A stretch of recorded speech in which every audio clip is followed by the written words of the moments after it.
안녕하세요. 함께하는 부동산 채널에 오신 걸 환영합니다. 제가 지난번 영상에서 주택 전월세 신고제에 대해서 간단한 영상을 올렸었는데요. 오늘은 그 영상에 이어서 전월세 신고제의 구체적인 사례를 부동산 거래관리 시스템의 질의응답 코너를 바탕으로 해서 많이 사람들이 질문한 사례를 가지고 설명을 한번 드려볼까 하는데요. 우리가 2021년 6월 1일 이후로 주택을 신규로 계약을 하거나 갱신되는 임대차 중에서 보증금 6천만 원 초과 또는 월 30만 원 초과되는 주택에 한해서 계약 후 30일 이내에 전월세 신고를 해야 되는 건 다 알고 계시죠? 그런데 구체적으로 어떤 내용이 신고 대상인지, 어떤 때는 신고를 안 해도 되는지 질문 사례를 통해서 제가 지금부터 설명을 한번 드려볼게요. 제가 10가지 사례를 좀 추려봤는데요. 질문 사례 첫 번째부터 제가 한번 볼게요. 질문 사례 첫 번째, 주택임대차 신고제에서 2021년 6월 1일 이후에 계약되는 신규, 갱신, 변경, 해제되는 임대차에 신고 의무가 있는데 각각 어떤 의미가 있는가 라는 건데요. 이 신규라고 하는 거는 새로 계약하는 임대차를 신규 계약이라고 하고요. 그 다음에 갱신이라고 하는 거는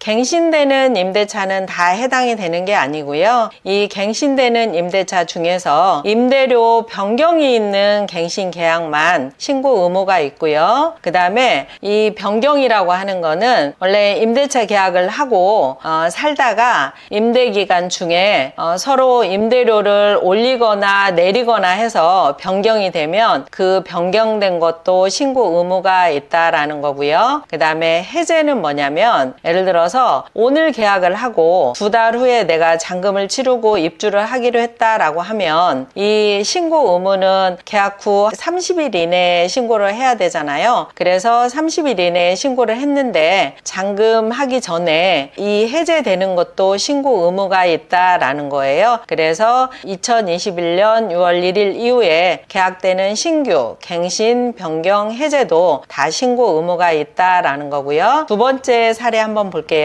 전 세입자가 있는 아파트를 매수했습니다. 임대차 계약을 승계받은 경우 임대차 신고는 어떻게 해야 되는지요? 전세를 안고 매매하는 경우도 있고 월세를 안고 매매하는 경우도 있는데요. 임대차 계약을 그대로 승계했다면 이 매수인 같은 경우는 별도로 임대차 신고를 하지 않아도 돼요. 이 신고 의무는 계약서상에 임대인하고 임차인이 신고 의무가 있기 때문에 새로운 매수인이 신고를 안 하셔도 되고요. 그 다음에 세 번째 한번 볼게요. 최초 계약 기간이 2019년 9월 2일에서 21년 9월 1일까지 보증금 7천만 원에 계약을 했는데 갱신 계약에서는 2년간 2021년 9월 2일에서 23년 9월 2일까지 기간 연장을 하면서 보증금은 그대로 동일하게 하고 계약갱신 청구권만 사용했다라고 해서 갱신 계약을 했을 때 이게 신고 대상인지 라고 하면 임대료 변경이 없으면 신고 대상이 아니에요. 이거는 계약 기간만 연장하고 했으니까 신고 의무 없다라는 거고요. 그 다음에 네 번째 한번 볼게요. 2년 전 임대차 계약을 하고 2021년 6월 1일 이후에 묵시적인 갱신이 된 경우에도 신고를 해야 되는지, 이 묵시적인 갱신이 뭐냐면 계약 만기 6개월 전에서 2개월 전까지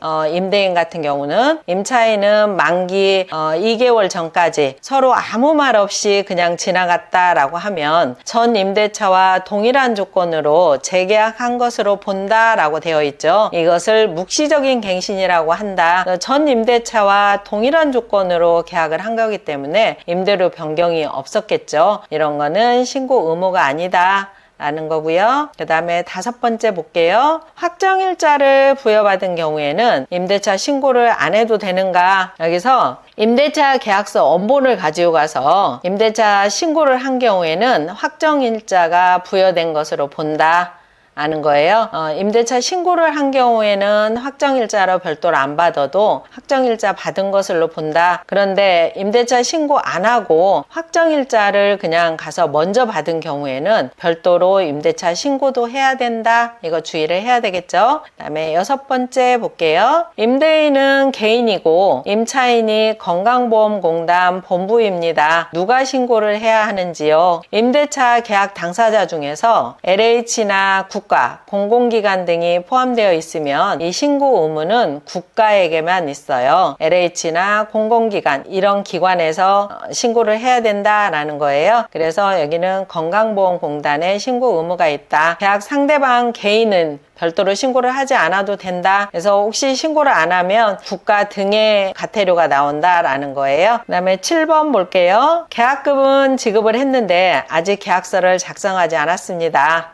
계약일로부터 30일 이내에 신고를 해야 하는데 계약서 작성일로부터 30일 이내에 신고하면 되나요? 우리가 계약서 쓰기 전에 보통 계약금의 일부 금액, 가계약금이라고 하죠. 가계약금이 건너가면 그 가계약금 건너간 날로부터 30일 이내에 신고를 해야 된다. 이걸 좀 주의를 하셔야 되겠죠. 그 다음에 8번째 볼게요. 임대인이 주택 임대사업자입니다. 구청에 3개월 내로 신고하는 임대사업자는 별도로 신고 의무가 있나요? 라고 되어 있어요. 우리 주택 임대사업자라고 하면 지자체에 등록을 하고 그 다음에 세무서에 사업자 등록까지 한 렌트홈에 등록된 주택 임대사업자를 말하는 거예요. 이 주택 임대사업자 같은 경우는 표준 임대차 계약서를 작성을 하고 여기다 신고를 하죠. 그렇기 때문에 이거는 별도로 임대차 신고는 안 해도 된다라는 거예요. 그 다음에 9번 볼게요. 계약기간이 2022년 4월 1일에서 23년 5월 31일입니다. 근데 중간에 2022년 5월 1일자로 계약이 해지되었습니다. 계약기간 해지로 인해서 해지신고 어떻게 해야 되나요?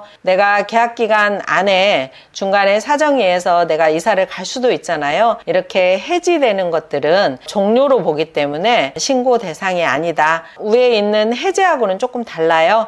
해지는 그거를 그만 살고 나가는 것을 해지라고 하는 거니까 종료는 신고 안 해도 된다라는 거고요. 10번째 볼게요. 다른 법률에 따른 신고 절차는 전입신고를 한 경우에는 신고를 한 것으로 본다. 임대차 계약 신고 시 계약서를 제출한 경우에는 확정일자를 부여된 것으로 봅니다. 라고 되어 있어요. 그 다음에 그 밖의 신고 대상은 무허가 건물이어도 신고 대상이고 법인이나 애국인이어도 신고 대상이다라는 거예요. 그래서 지금까지 10가지 질문 사례를 한번 봤는데요. 오늘은 주택임대차 전월세 신고제에 대해서 사례를 중심으로 해서 한번 알아봤는데요. 신고를 하지 않거나 거짓으로 신고할 경우에는 100만 원 이하의 과태료가 부과될 수 있으니까 잊지 마시고 꼭 신고를 하셔야겠죠. 오늘 영상이 도움이 되셨다면 좋아요와 구독하기 꼭 눌러주세요. 감사합니다.